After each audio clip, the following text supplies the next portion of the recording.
Beda kolam, beda ikannya. Beda pasar, beda aturannya. Ngopi-ngopi. Ngobrolin program iPos.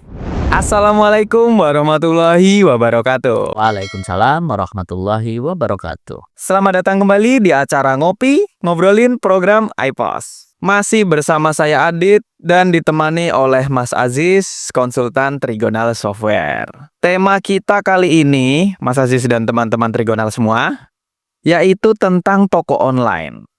Oke, ada apa nih Mas Adit dengan toko online? Nah, seperti yang kita tahu bersama ya Mas Aziz, budaya belanja masyarakat itu kan saat ini sepertinya semakin serba digital ya, termasuk pola belanja. Ada pergeseran nih, dulu supermarket itu kan menjamur sampai ke desa-desa ya Mas ya. Nah, baru-baru ini malah diberitakan ada toko swalayan besar dari Korea itu akan menutup semua gerainya di Indonesia itu Juni nanti Mas Aziz. Ya bener banget sih Mas Adit ya, kita merasakan sendiri ya pergeserannya. Sekarang masyarakat itu lebih seneng yang online karena maunya kan praktis ya, cepet, terus nggak perlu effort. Jadi nggak usah capek-capek tuh ke muter-muter toko, misalnya toko baju gitu ya. Sekarang kan tinggal scroll, cocok, check out. Seperti itu. Jadi lebih simpel lah, makanya orang-orang juga sekarang condong beli online. Jadi kita sebagai pengusaha juga harus ngikutin tuh Mas Adit. Jangan cuma offline aja. Kita juga harus mengikuti perkembangan zaman. Kita harus mengikuti permintaan pasar agar usaha kita tetap eksis. Kita juga harus berkumpul di mana di tempat orang-orang belanja, yaitu toko online Mas Adit. Oke, berarti solusinya buka toko online Mas. Terus toko fisik kita tuh gimana Mas kalau kita punya toko fisik? Jadi coba lihat dulu laporan keuangannya Mas Adit. Oke. Ikutin perkembangan dan ikutin tren ya Mas Adit ya. Kalau memang masih masuk hitungan, itu bisa dipertahankan untuk toko offline. Tapi kalau memang enggak, ya terpaksa ditutup. Oke, nah gimana caranya Oke. kita tahu itu toko fisik kita itu masih bisa dipertahankan atau enggak Mas Aziz? Ya, jadi kita bisa lihat laporan keuangan dari laporan omset kita nih, masih oke apa enggak. Terus laporan laba itu masih oke apa enggak. Laba terus pengeluaran kita besar apa enggak gitu ya. Jadi nanti laporan-laporan itu akan menghasilkan laporan keuangan, yaitu laba rugi. Nah, di situ kita bisa tahu kita sebenarnya untung apa enggak sih. Contoh misalnya omset kita tinggi tapi ternyata biaya operasional kan biasanya kalau toko offline lumayan tuh Mas ya, bayar gaji, bayar apalagi tempatnya masih sewa tuh.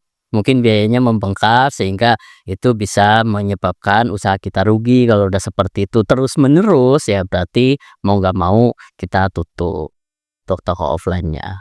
Oke, itu tadi kan laba rugi untuk kita mengecek toko fisik kita, toko offline kita itu masih bisa dipertahankan apa enggak ya Mas ya. Itu menggunakan sistem berarti ya Mas ya. Nah, kalau misalnya kita mau buat toko online nih Mas, apakah sistem yang dipakai di toko offline atau fisik itu bisa diterapkan nggak sih di toko online? Ya Mas Adit, jadi bisa karena di Trigonal gitu kita menyediakan satu sistem yang bisa digunakan untuk toko offline ataupun nantinya toko online.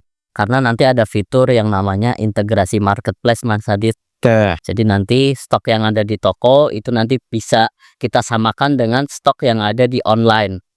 Agar nanti stoknya itu match tuh, jadi sesuai. Terus kalau dengan sistem itu kita juga bisa mengetahui kalau ada order dari marketplace itu langsung masuk ke sistem kita, nggak perlu kita salin secara manual lagi. Jadi nanti saling terintegrasi lah antara toko offline kita, toko online kita, dan marketplace kita. Itu seperti itu. Bisa gitu ya Mas? Bisa ada sistem seperti itu, ada Berarti mudah sekali nih. Nah, oke kita lanjut Mas Aziz. Ya. Nah, saat kita udah memutuskan untuk terjun di pasar online nih Mas Aziz. Ya. Sebenarnya apa aja sih yang perlu disiapkan?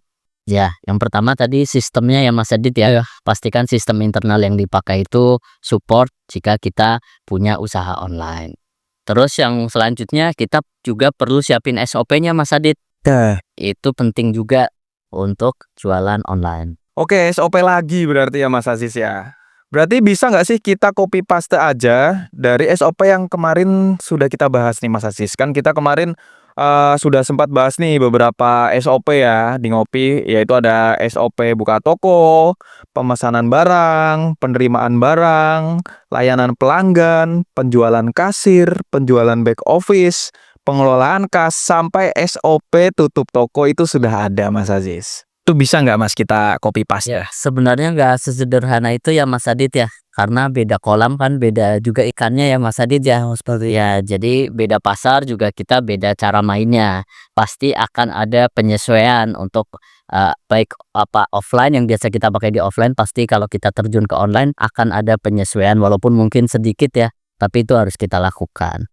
Terus seperti jadi nggak bisa langsung disamain gitu aja. Oh gitu ya Mas Aziz ya. Oke.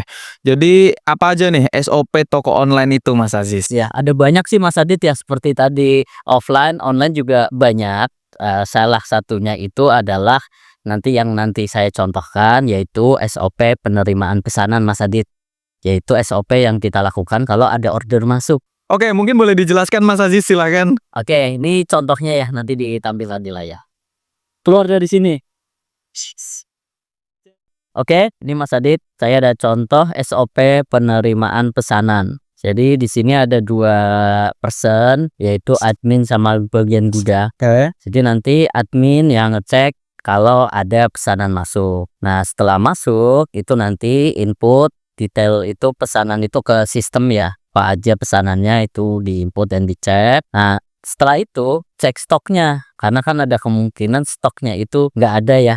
Kalau ada kan tinggal lanjut, tapi kalau nggak ada itu kita perlu konfirmasi ke pembeli. Jadi jangan main asal kirim aja, walaupun misalnya barang A nggak ada kita kirim aja barang B, itu jangan. Karena apa? Karena itu bisa menimbulkan komplain dari customer ya. Dan kalau di toko online itu kan ada rating ya, bisa aja customer itu nggak sesuai dengan barang yang dia terima, terus komplain ngasih bintang 1 kan nanti reputasi toko bisa rusak. Betul, jadi itu penting. Selanjutnya kalau memang barangnya sesuai ya bisa cetak invoice atau mungkin surat jalan agar nanti jadi bukti sah bahwa customer tersebut beli di kita. Oke.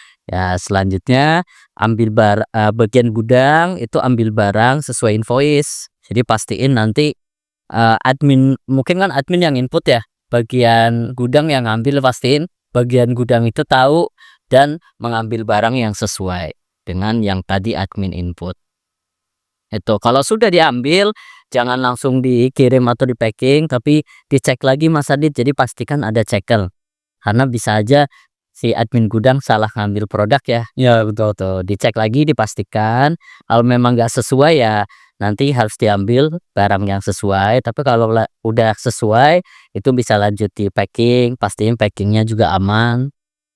Terus selanjutnya kalau sudah ya bisa dikirim ke ekspedisi, atau biasanya sih sekarang itu ada sistem yang pick up juga, jadi kita tinggal tunggu di toko, nanti kurir yang ambil. Oke, jadi itu untuk contoh SOP pemesanan barang di toko online. Jadi alurnya seperti itu ya Mas Aziz ya. Itu kurang lebih seperti itu. Lalu masih ada SOP lainnya lagi nggak Mas Aziz? Masih Mas Adit, ada banyak yang SOP yang untuk online, karena tadi offline juga banyak, online juga banyak. Ada juga yang SOP untuk mengurangi tingkat resiko retur barang, karena itu kan sangat merugikan ya. Kita udah kirim barang, dibalikin lagi, nanti dikirim lagi, seperti. Ini nih menarik banget nih Mas Aziz nih. Oke teman-teman, pastikan nggak ketinggalan SOP toko online yang berikutnya ya. Oke, terima kasih atas waktunya dan insight-nya di Ngopi kali ini Mas Aziz. Dan terima kasih juga untuk teman-teman yang sudah bergabung di Ngopi kali ini. Nantikan Ngopi episode selanjutnya. Kita akan bahas SOP toko online satu persatu seperti janji Mas Aziz tadi. Salam sukses. Wassalamualaikum warahmatullahi wabarakatuh.